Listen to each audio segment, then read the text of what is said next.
A really nice bounce back night for the Jazz. What happened against the Houston Rockets? Let's talk about it. It's Hoops Nerd postgame show.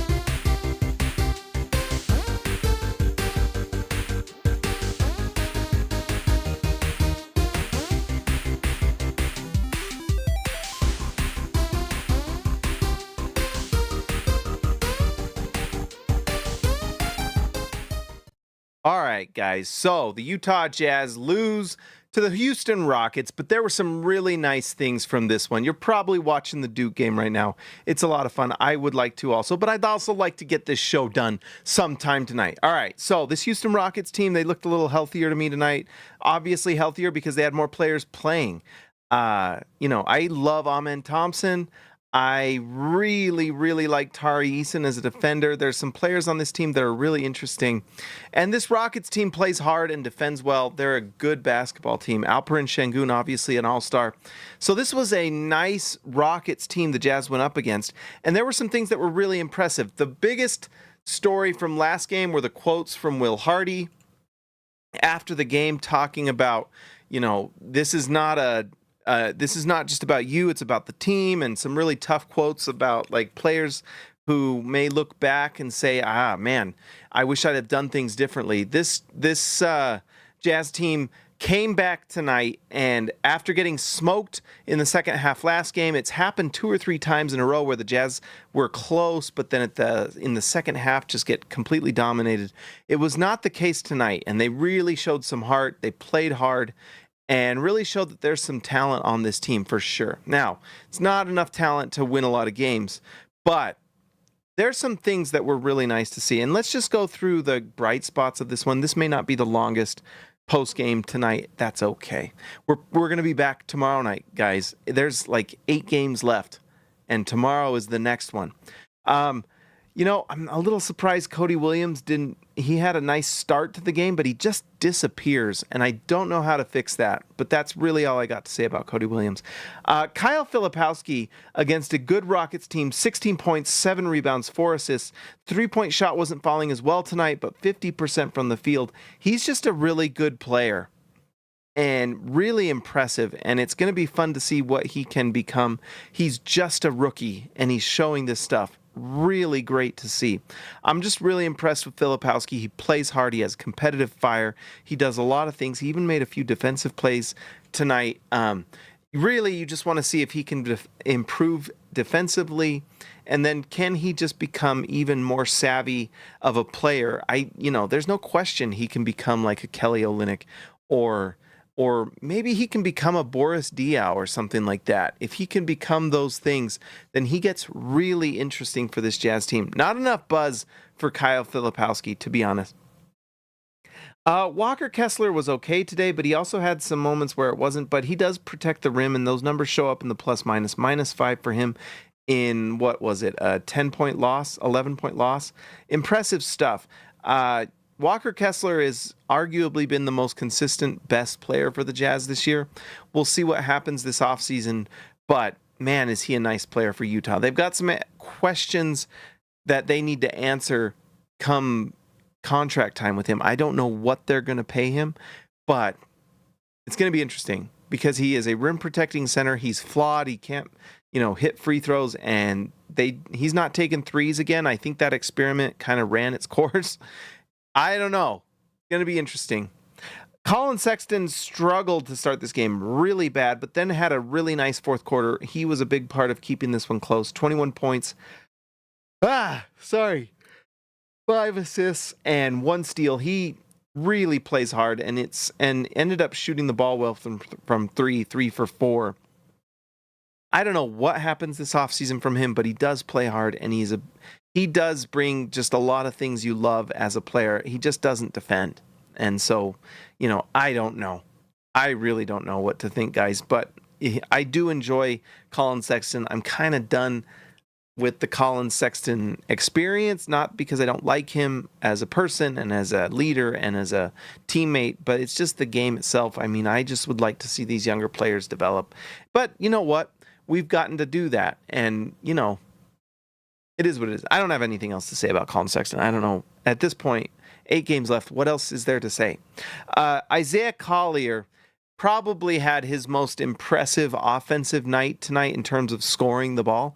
He was 7 for 12 from the field. Yes, he was 1 for 3 from 3, but that stroke looks pretty good. And I'm surprised he was 1 for 3 from the free throw line. It looks pretty good. I just think that this offseason, if Collier can get that shot and improve it, he becomes a really nice player because he can pass the ball with the best of them. Just 5 assists tonight, but it's crazy. Just 5 assists and 16 points. He was a -6 in this one. It's an impressive performance from Collier. His turnovers have been up. He had 5 or 6 last game, 4 tonight. You'd like to see that just be down to just 2 to 3, because when the Jazz start not turning the ball over so much is when the Jazz are going to improve as a basketball team. And when you're the point guard, you've got to try to be as efficient as you can be. It's tough. When the ball's in your hand and you're making all the passes, you're going to turn the ball over. The question is, can you just get those turnovers down? We got to give Keontae George some credit. He had not a great shooting night last game, but we talked about it, how he is just not taking bad shots. And tonight was very similar. He took 5 for 11 from the field, but look at this. He gets to the line more than anyone on the team. 7 for 7 from the free throw line. He dished out 8 assists, 17 points. I mean, if you have Keontae George in the future shooting it efficiently like this, and he's assisting the ball like that, he becomes a really, really big weapon off the bench as a 6th man. Why couldn't he become a 6th man of the year down the road? Why not? And I think the Jazz can keep him on the team long term. Probably aren't going to have to pay him a crazy amount. But holy cow, does he show some really nice improvement. Now, defensively, that's the problem. That's going to be the question forever. Can he figure out a way to become an impactful defensive player? I don't know. If he can, then he becomes super, super interesting. But that's really the question. Future billionaire, $2. Flag times big flip. Also Collier or George. Thank you so much for the donation, by the way. Yeah, wouldn't Cooper Flag? I mean, I've been watching that game tonight, and man, is Cooper Flag going to be good. I want him on the Jazz so badly. The question is, would you cut your finger off with a butcher knife if it meant the Jazz got Cooper Flag? I would take this finger and I just, I got it. Oh God! Right this second, I would do that. Right this second. Also, Collier or George. I don't think you have to choose tonight. Honestly, when you watch the game, they're both fun. And when they were on the floor together, it was fun to watch. They do really well together. They seem to like each other. You know, in the end, the Jazz are going to have to choose, but really it just comes down to who's plays better, who defends harder, who moves the ball, who knocks down their shots. As Jazz fans, we should be it's a little bit of a luxury at this point because Utah can afford to just let them both play and figure it out. Who develops, this offseason, who gets better and who doesn't. And that is going to answer that. That's probably not the best answer in the world or the answer everyone wants, but really their play on the floor will answer it. And Collier's starting right now, but if Utah gets a big-time player in Cooper Flag and you get Taylor Hendricks back, I don't know what's going to happen with Lauri Markkanen, but if he's on the Jazz next year, you can bet he's going to start, and Walker Kessler's going to start. And, Colin Sexton does not defend at a high level. If Keontae George is shooting it better, he may be able to beat out Colin Sexton. But it's going to come down to defense, too. You can't just be an offensive player. You've got to defend if you want to win games. And by the way, the other bright spot of this game, we got to talk about it. The shooting from Bryce Sensabaugh is out of this world. Tonight, he was literally perfect shooting the ball from the field. 6 for 6 from the field. 5 for 5 from 3. He goes 5 for 5 from 3, but misses the one free throw he takes. He is shooting it at 50. I think after tonight, he's going to be at 50% since All-Star break. It's insane how well Bryce Sensabaugh is shooting the ball post All-Star break. And for the season, in fact, this might be up now. Bryce Sensabaugh for the season, what's he shooting? From 3, he's now at 42% for the season. He is an absolute sniper. And you know what? There's been times where I've questioned if he's even going to be on the team. Post All-Star break, his shooting is so good. It's hard to pass up. Minus 17 points on 6 field goal attempts. That is crazy. And 5 of them were threes. So that's 15 points. I mean, all he does is make his shots. So when he shoots the ball right now, it's going in. Now, and this was against a Houston Rockets team, very good defensive Houston Rockets team, very deep, super athletic on the wing, and he's knocking down these shots. Impressive stuff. And these field goal attempts aren't a cakewalk either. He also had 4 rebounds, so pretty impressive from Sensabaugh. The thing he's got to do better, he's got to defend, and this is just the name of the game for everyone on the Jazz. You've got to show improvement defensively. You have to. And then also just stop turning the ball over. In 24 minutes, 3 turnovers. He's not even running the point, and he's turning the ball over 3 times. You've got to do better. You can't be turning the ball over. Better decisions, moving the ball. You know, no assists, 3 turnovers is the one thing that, you know, got to do better. Got to do better.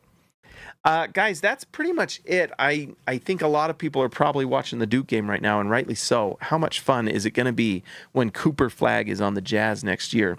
Speaking of that, let's do our nightly lottery draw. Utah has the best shot right now of any team in the NBA. How blessed are we? How blessed are we? And guess what? Washington has an easier schedule than the Jazz. Utah just has the Charlotte game. They lose to Charlotte, it's over. It's over. Utah gets that number 1 pick because I think Washington's going to at least win 1 or 2 more games. At least. And so if Utah can just hold that 1, then they assure themselves that number 5 pick. Look at that. Philadelphia has figured out a way to get to that 5 spot. Impressive tanking.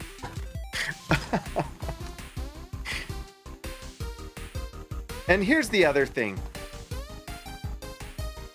Utah gets fined, but Philadelphia doesn't? First off, pisses me off. Second off, it tells me something. It tells me the NBA's scared. The NBA is nervous. It's not fixed. The NBA is nervous that Cooper Flagg's going to Utah. And you can just be scared all you want, NBA, because guess what? He's going to look so good in a Jazz jersey, leading the Jazz to the playoffs, leading them to the finals, and an eventual NBA championship. Get ready! Cooper Flagg's coming to the Jazz. Let's see, if the lottery was tonight, what would happen? Our hopes and dreams are on the line. Let's just see. Look at that. Cooper Flagg at the top. What happens? No!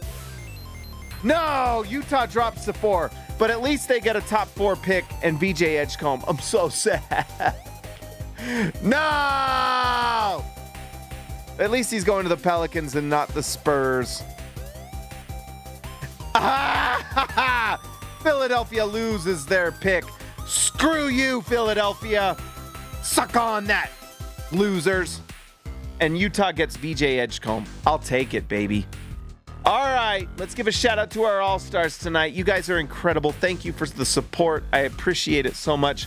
Let's give a shout out to Robert Hall of Fame, Christian House Money to Haas, Cam Bam, thank you, man. Ryan Edward Perry, the legend. Come on, James, bring the energy.